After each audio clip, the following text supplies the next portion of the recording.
Happy New Year, and welcome back to the CB&Q in Wyoming. I'm Mark Pruitt. Today is January 3rd, 2019, and this is Layout Construction Update number 7. December was another relatively productive month on the layout, despite the distractions of the holiday season and the big bookcase project. Let's take a look at the details. During the month of December, I installed all the Casper roundhouse tracks, wired them, and programmed the turntable. I tested each track as I finished it. Shown here is my entire stable of CB&Q locomotives parked in the roundhouse, if you use a bit of imagination. I have one extra stall left over for my lone Chicago and Northwestern 10-wheeler. Of course, the yard switchers, 4 of them, will not normally be in the roundhouse, leaving me some room for future acquisitions. While I was finishing up the tracks, I was also preparing for the build-up of the roundhouse itself. Using Rust-Oleum spray paints, I painted the brick walls, which you see here, and the windows. A couple days after Christmas, I started assembling the walls, windows, and the glass.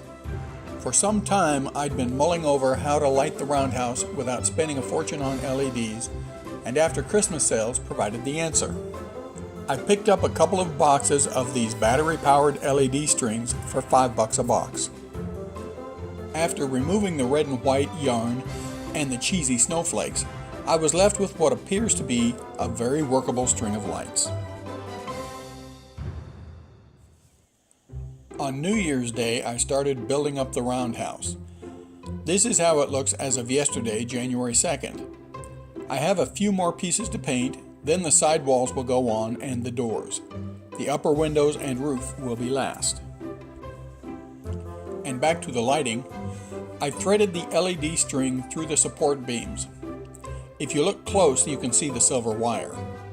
That will be painted black and the string converted from battery power to a 5-volt DC power supply.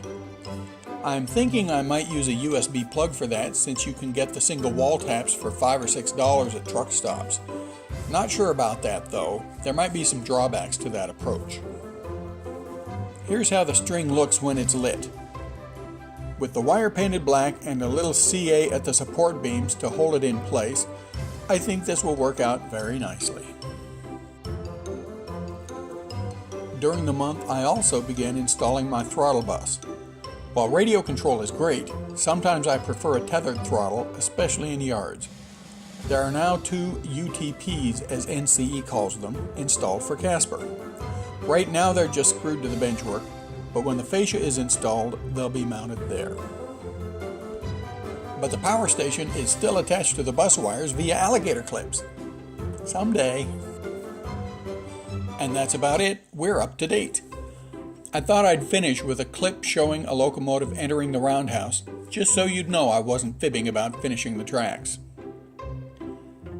There won't be a February update because all the travel that I was supposed to do in October and November will be starting next week instead. So I'll see you all again in March. Thanks much for watching.